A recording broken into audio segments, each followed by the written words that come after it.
What is up, everybody? Welcome to DFS by the Numbers. These are my full card breakdown and predictions for UFC Vegas 59. We have Jamahal going against Thiago Santos. I need all the wins, yeah.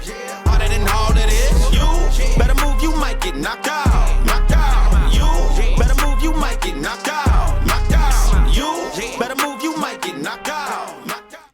And we are back for another full card breakdown and prediction video. This week breaking down a 12-fight card. Not the best card in the world, but I do think there are some very fun fights. We have Terrance McKinney going against Gonzalez. That is on the prelims. Brian battle. Takashi Sato should be fun. We have a Jason Witt, Josh Quinlan fight. That should be fun as well. And then a pretty good main card. We have two Ultimate Fighter fights. Those should be good.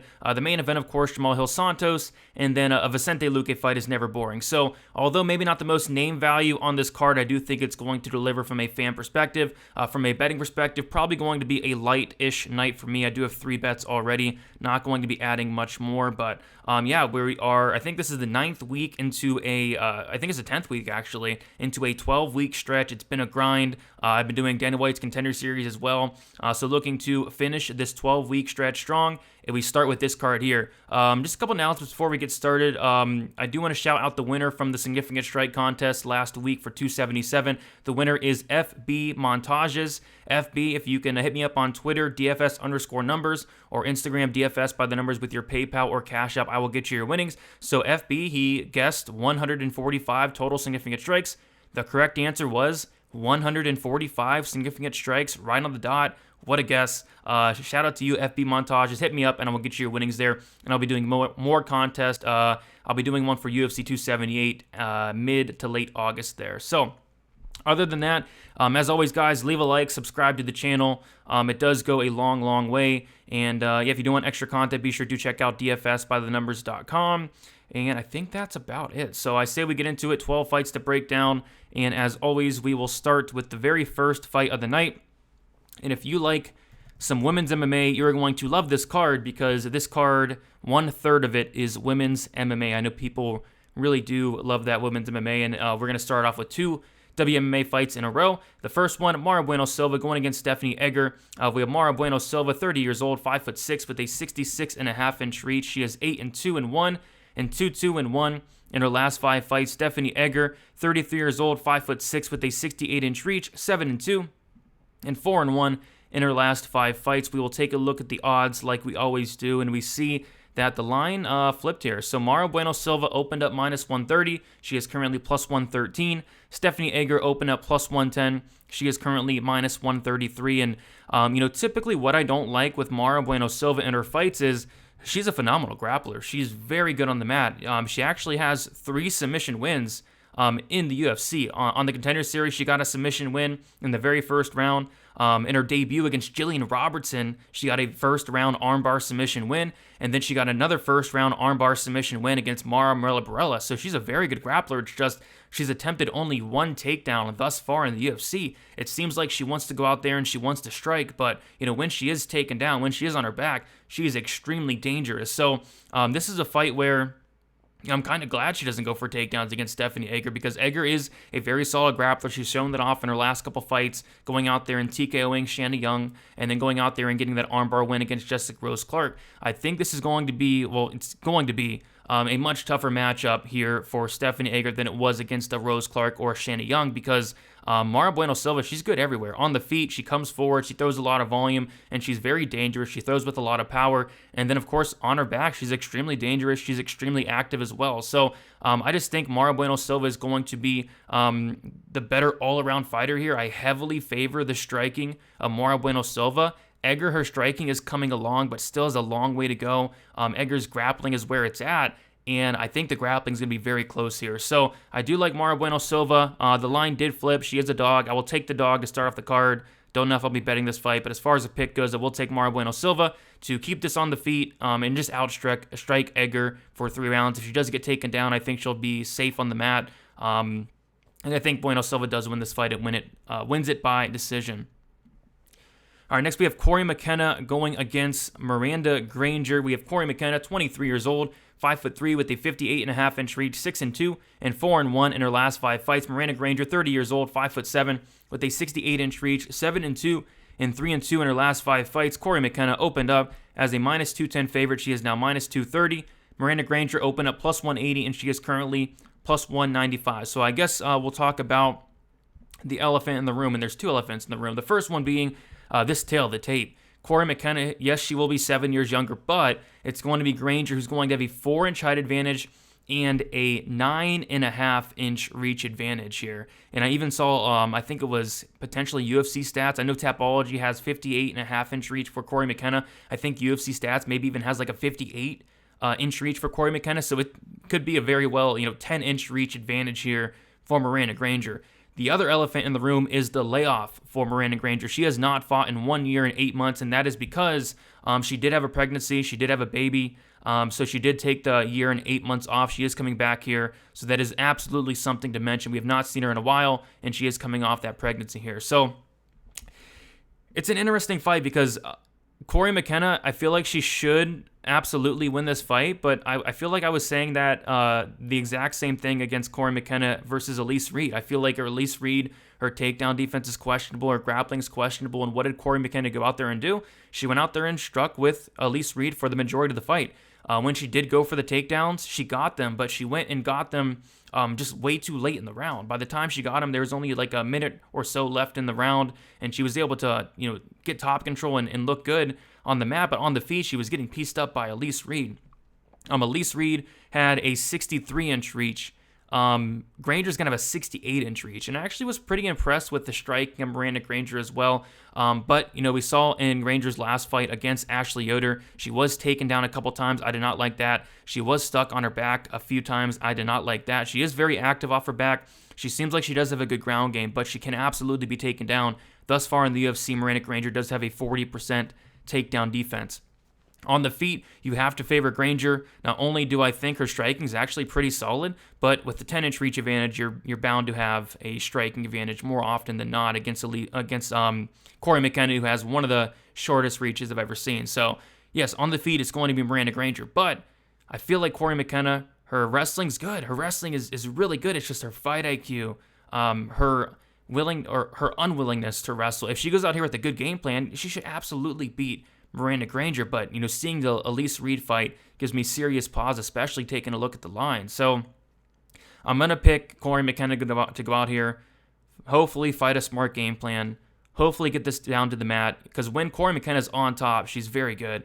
She's defensively sound, she has good top control, and I think the game plan's there to beat Miranda Granger here. So give me Corey McKenna. A little bit iffy on it because of Corey McKenna kind of going out there and showing horrendous fight IQ last time, but you got to think she comes in here with a better game plan and wins this fight. So give me Corey McKenna to win.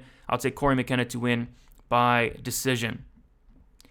All right, yes, we have Josh Quinlan going against Jason Witt. We have Josh Quinlan, 29 years old, 6 foot with a 72-inch reach, 5-0. And obviously 5-0 in his only 5 fights. Jason Witt, 35 years old, 5'10" with a 70-inch reach, 19-8 and 2-3 in his last 5 fights. Let us take a look at the odds here. And we have Josh Quinlan opening up minus 200. He's currently minus 225. Jason Witt opening up plus 170, and he is currently plus 190. So went and looked into this fight, and Josh Quinlan, this guy has a ton of power. We saw it on the Contender Series, went out there and knocked out his opponent, I think in like either a round or less than a minute. Just instantly went out there and just landed a big shot and got his opponent out of there. Earned a contract. That did turn into a no contest. He did pop for something. It wasn't marijuana. I think it was some type of performance-enhancing drug, which is interesting that he was still able to get a contract here. But regardless, he's very dangerous. He is a black belt in jiu-jitsu for what it's worth. Took a look at his Instagram, and he had that right in his bio, which I like to see. So he seems like a really well-rounded fighter. His cardio is good. I've seen him get multiple finishes in the 3rd round. He doesn't really slow down as the fight goes on. So I actually really like what I see from Josh Quinlan. Jason Witt, we know the story with Jason Witt. Very good wrestler. Questionable cardio, and probably pound for pound the worst chin in the UFC, up there with guys like Malcolm Gordon. Just the chin is just not there. He's been knocked out like 6 times in his career. He's been hurt a ton. He's been finishing all 8 losses. That's kind of the problem with Jason Witt here, and I feel like it's a tough matchup for Jason Witt because I feel like Jason Witt can have some success here. I feel like he can get down Quinlan, but for any amount of time this fight is on the feet, Jason Witt is going to be in danger. If this fight is on the feet for 30 seconds, Jason Witt is going to be in danger. It could take one big shot to put out Jason Witt. And he's going to wrestle. Like I said, he's probably going to get takedowns, but is Jason Witt going to be able to get takedowns, control Quinlan, who seems like a very physically strong fighter, who seems hard to hold down? Is he going to control him for 15 minutes without getting tired? I just don't see it. So, I mean, I like Quinlan here. There are some question marks. There are some red flags. You know, the whole suspension thing. I don't even think he got suspended, actually. I think it was maybe like a short suspension because that was 10 months ago. So, I don't know. Turned into a no contest.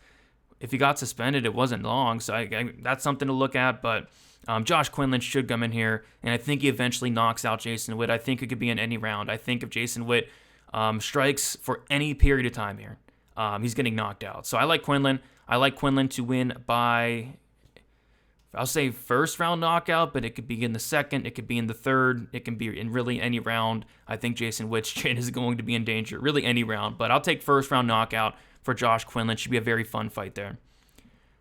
All right. Next we have Bryan Battle going against Takashi Sato. Bryan Battle, 27 years old, 6'1", with a 77-inch reach, 7-1, 5-0 in his last 5 fights. Takashi Sato, 32 years old, 5'10", with a 73-inch reach, 16-5, and 2-3 in his last 5 fights. Let us take a look at the odds here. And yeah, guys, on this card, there are a lot of favorites I like. I think I'm picking a couple dogs, but there are a lot of favorites I like, and these favorites are just juiced to the point where you can't even bet some of these guys. Like, I like Battle to win, but he opened at -200. He's -270, which is just, it's nuts. But that's the case for a lot of these fights. Takashi Sato opened at +170. He is currently +230 here. Tail of the tape in favor of Battle. Battle's going to have a 3-inch height advantage, a 4-inch reach advantage. He's going to be the younger fighter by 5 years.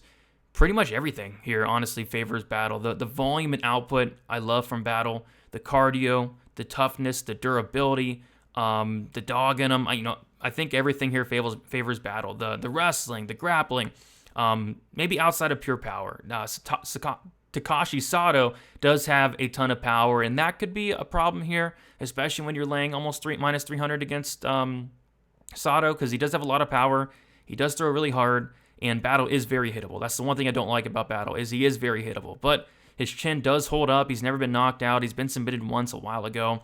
I just think Battle's going to be better everywhere. I think Battle's going to be throwing more volume by a mile. Takashi Sato just lands a little bit over 2 significant strikes per minute, whereas Battle thus far, it's over 7 significant strikes per minute. I think if this fight does hit the mat, Battle's going to have a huge advantage. We saw Battle submit Petrosky on The Ultimate Fighter. That was a good submission win. Submitted Gilbert Urbina in his UFC debut as well, so he has a good submission game. And Sato, that's kind of what he struggles with. Sato's been submitted in 4 of 5 losses.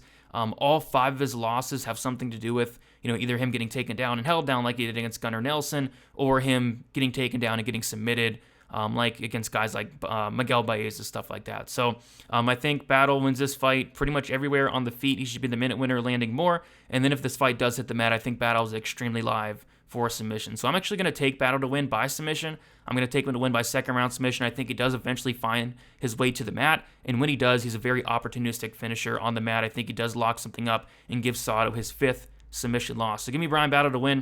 Give me Bryan Battle to win by submission. All right, love me some Terrance McKinney, and I know a lot of you guys do as well. We got Terrance McKinney going against Eric Gonzalez. McKinney, 27 years old, 5'10", with a 74-inch reach, 12-4, and 4-1 in his last 5 fights. Eric Gonzalez, 30 years old, 5'11", with a 74-inch reach, 14-6, and 3-2 in his last 5 fights. And we have the biggest favorite here on the card, and Terrance McKinney opened up -400. Terrance McKinney's -1,000.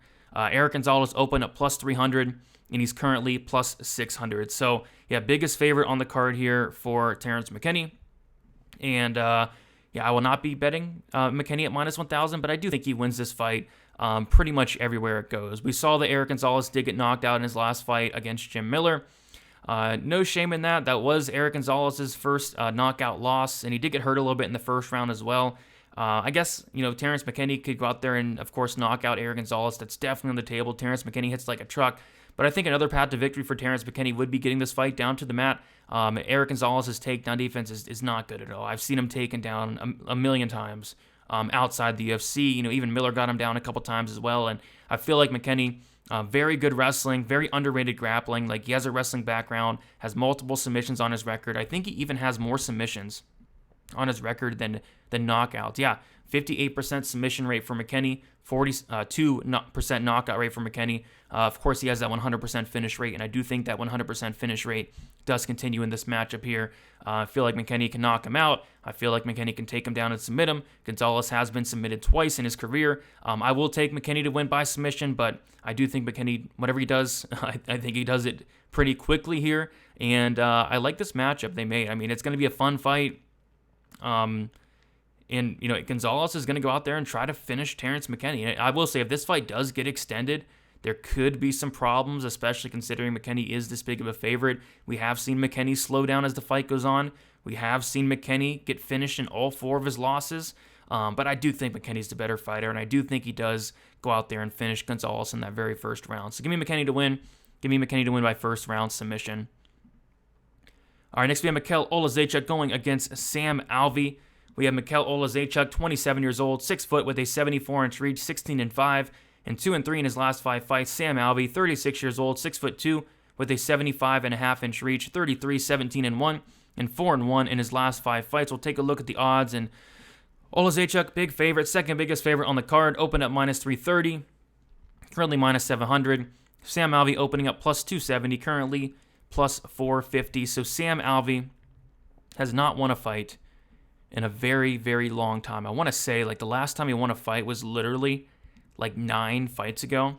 He had a loss to Nogueira by knockout, loss to Jimmy Crute by sub, decision loss against Abreu, decision loss against Span, decision loss against Jung, a draw against Jung, a submission loss against Julian Marquez, a decision loss against Turman, and then a submission loss against Brendan Allen. The last win comes June 1st, 2018 against Jean Vellante, and that was a split decision. The win before that, you ask? Marcin Prokhnio, first round knockout, February of 2018. So it's been just a disastrous run here for Sam Alvey. And I believe Sam Alvey did say that this will be his last fight, win or lose, which I know that's going to make a lot of people very happy, because every time someone gets cut from the UFC, people always bring up Sam Alvey every single time. And, how can you blame him? I mean, Sam Alvey, like an 8-fight streak where he has not got a win, it's just not a good look.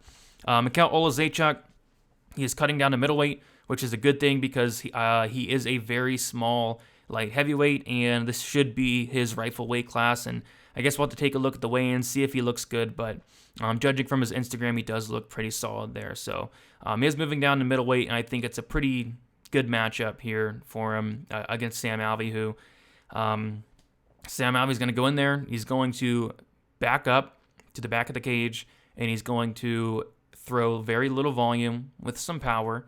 And that's about it. That's a Sam Alvey fight. Oleksiejczuk, he's going to come forward. He's going to pressure. He's going to throw more volume than Alvey. He's going to throw a bunch of combinations. He's going to really attack the body, and he's going to throw very hard.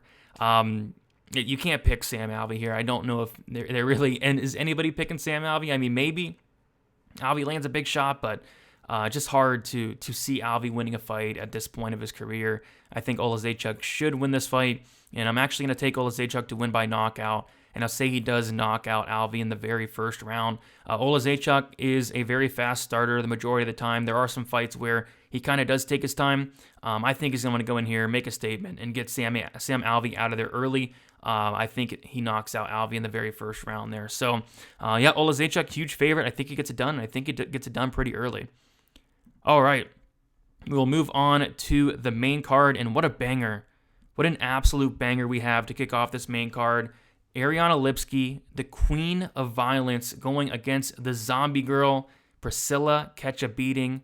And we'll talk about why I did call her Priscila Catch a Beating and the zombie girl. I mean, she is somebody who, she's honestly one of my favorite female fighters, because she goes in there and she takes a shot or a couple shots to give one. This is gonna be a fun fight. I can't wait for this. But we'll start with Ariane Lipski. She is 28 years old, 5'6", with a 67-inch reach, 14-7, and 3-2 in her last 5 fights. Priscila Cachoeira, 33 years old, 5'7", with a 65-inch reach, 11-4, and 3-2 in her last 5 fights. Ariane Lipski opened up as a minus 180 favorite, currently minus 170. Priscila catch a beating, opened up plus 155, currently plus 145 here. And I'll be honest, I was potentially thinking about picking Priscila Cachoeira, and then I went and watched, some of her fights, and there's no way I am picking Priscila Cachoeira to win this fight. I mean, she is the most hittable fighter in the UFC. I mean, they call her the zombie girl for a reason. She is absorbing 7.91 significant strikes per minute. 7.91. And that's in a very large sample size as well. I think she has maybe 8 fights. Let me see. 1, 2, 3, 4, 5, 6, 7. 7 fights, absorbing almost 8 significant strikes per minute. She is getting outlanded. She has a negative 3.45 significant strike differential. You will never, ever, ever see numbers this bad. She walks forward, she eats punches with her face, and she throws winging hard shots. And she has a lot of power, but she just eats a ton of strikes. But you got to give it to her. She comes forward the entire time. She's very hard to put out, very hard to hurt. But my goodness, does she get hit a million times a fight. And I think that could be a serious problem here against Ariane Lipski, who is the queen of violence, does hit very hard. She got 2 knockdowns in her last fight against Mandy Bum. And it wouldn't completely shock me if she did finish Priscila Cachoeira here. Cachoeira has been finished twice by submission. Lipski does have submissions on her record, and I feel like that's another path to victory here for Lipski. I feel like she could very well get this down to the mat. Cachoeira's ground game is not good. So I feel like on the feet, Lipski's more defensively sound. Anybody can be more defensively sound than Cachoeira, but Lipski, I feel like she has a lot of power. I feel like both fighters have power.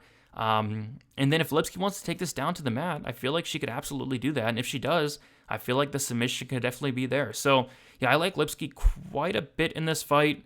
Again, I'm a big fan of Priscila Cachoeira. I love her style, but it's just so hard to pick her when her game plan is literally eating a million strikes and potentially knocking you out. So yeah, I got Lipski here. I'm going to take her to win by submission, actually. I'm going to say she does eventually get this fight down to the mat, maybe a club and sub here. But I do think she does submit Priscila Cachoeira here. So give me Lipski inside the distance. All right. Next we have Augusto Sakai going against Sergey Spivak. We have Spivak, who is 27 years old, 6'3", with a 78-inch reach, 14-3, 4-1 in his last 5 fights. Augusto Sakai, 31 years old, 6'3", with a 77-inch reach, 15-4-1, and he is 2-3 in his last 5 fights. All right, Spivak is a big favorite. He opened up minus 200, currently minus 260. Sakai opened up plus 170, currently plus 220. This is a striker versus a grappler matchup. I think people are very low on Augusto Sakai because he is on that 3-fight losing streak, and he is on that 3-fight streak where he's getting finished in all those fights. He got finished by Alistar Overeem, finished by Jairzinho Rozenstruik, finished by Tai Tuivasa, and I think Spivak gives him his 4th finish loss here in a row. Sakai, on paper, a 68% takedown defense, but nobody's really tried to take him down outside of Overeem. And we saw Overeem was able to take down Sakai, and Sakai really didn't offer much off his back. Overeem was really able to hurt Sakai in that 3rd round, but mostly in that 4th round, he really hurt Sakai, was super close to getting him out of there. And then once that 5th round hit, Overeem took him down. Couple shots later, the ref stepped in. It was over. It just seems like Sakai does not really offer much off his back, and that's a problem against Sergey Spivak. Spivak, very good wrestler. He's completing takedowns at a 60% accuracy, which is something you really like to see here in this matchup. And when Spivak gets on top, he's extremely dangerous. Very good ground and pound, very good submission game. He has a couple submissions in his one was against Tai Tuivasa, and then he has a couple outside the UFC as well. But yeah, submitting Tai Tuivasa is a very good look. Finished Jared Vandera, finished Greg Hardy his last time out in the 1st round. This guy is very good on the mat, and I do think if he gets down Sakai, he can absolutely have a ton of success. I think he's really going to hurt Sakai on the mat and potentially get him out of there.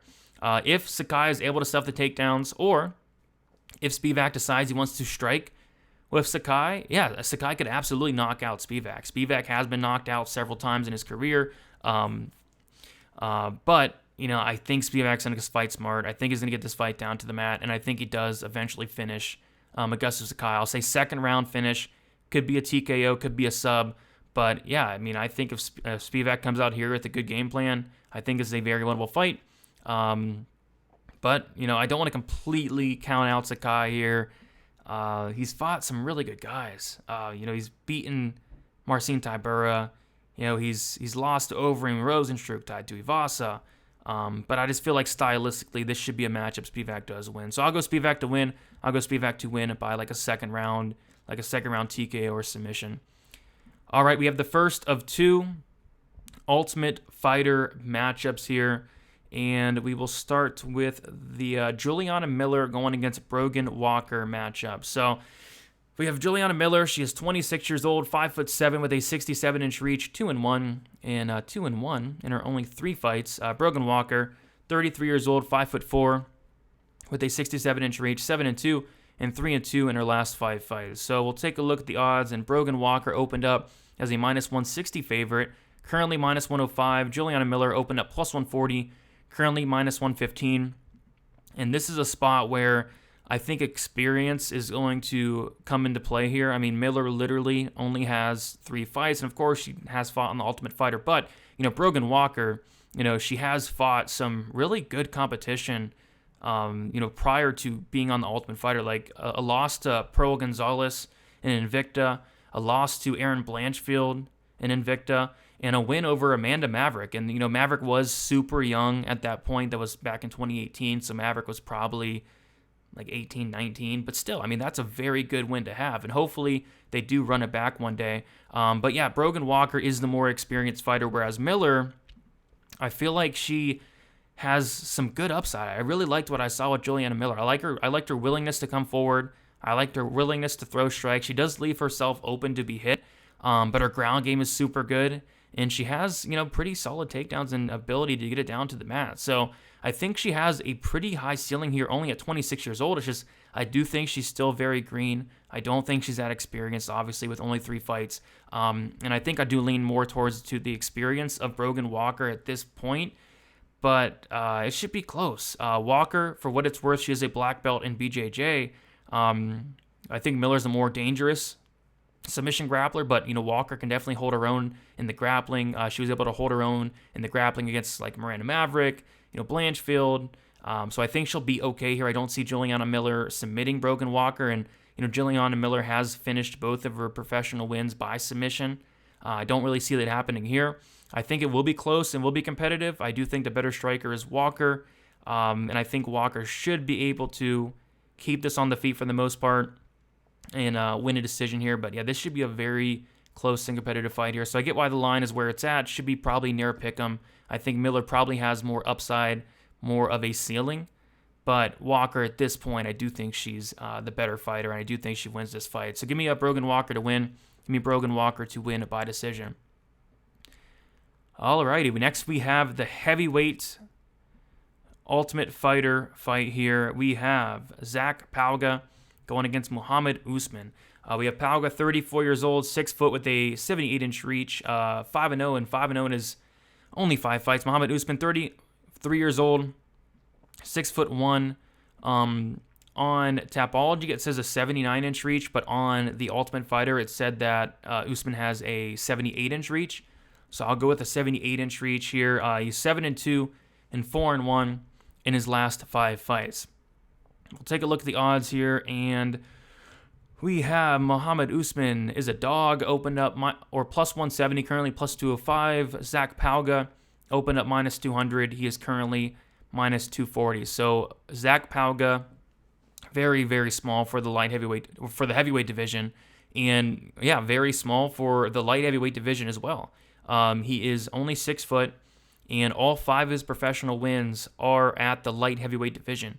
Only one finish out of those 5 wins as well, so he's not much of a finisher. He does have a NFL background, did play football, forget which college it was off the top of my head, but I think maybe Colorado State. But he did play football, very athletic guy.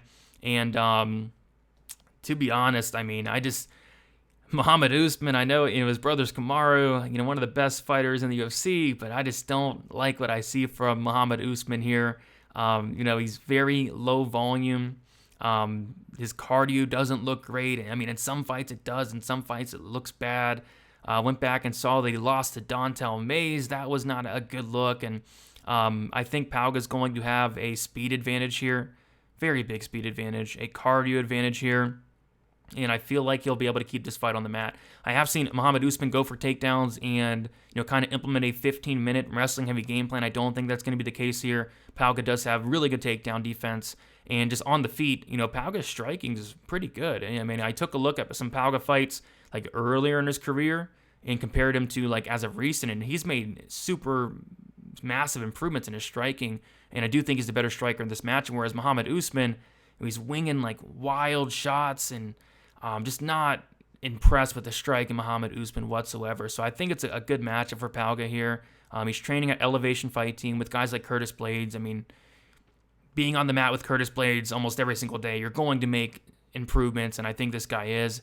Again, I don't like that he's undersized for the heavyweight division. He will be undersized in this matchup, but I still think Zach Pauga should win this fight and win it by decision, stuffing the takedowns if they come, just being quicker on the feet. And I was watching the Ultimate Fighter back, and Zach Pauga was talking about how he's happy that he's going to be fighting at heavyweight.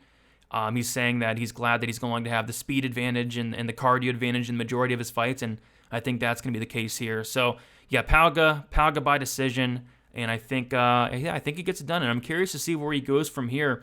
Is he going to stick at heavyweight as a 6-foot heavyweight, or is he going to cut down to light heavyweight? I'd imagine he does get down to light heavyweight and see where he goes from there, but we'll see. But, yeah, I think Zach Pauga wins this fight and wins it by decision. All right. We have the co-main event, and we have Vicente Luque going against Geoff Neal. And this is probably one of the harder fights to call for me on the entire card. But we have Luque, he's 30 years old, 5'11", a 75.5-inch reach, 21-8-1, and 4-1 in his last 5 fights. Geoff Neal, 31 years old, 5'11", with a 75-inch reach, 14-4, and 3-2 in his last 5 fights. We'll take a look at the odds. Luque opened up -175, currently -180. Geoff Neal opened up +150, currently +155. And, I don't know. Geoff Neal is a guy that you take a look at him earlier in his career, and I thought the sky was the limit for the guy. He went out there, he knocked out someone on the Contender Series, Walden, came into the UFC, got a first-round sub, knocked out Frank Camacho, just brutal knockout, head kick, beat Belal Muhammad, which that win is aging really good. Knocked out Nico Price.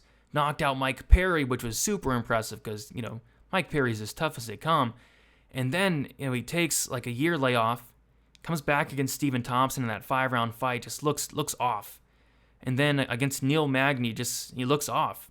And then against Ponzinibbio, he looks off as well, but he's still able to squeak out the win. And I don't know what's been going on with Geoff Neal because he looks like a completely different fighter than he did like earlier in his UFC run. And I think there was like something he was talking about, maybe with his heart or something, like he's dealing with something like an injury or something. But something seems off with Geoff Neal because he doesn't seem like that same killer that he was earlier in his UFC run.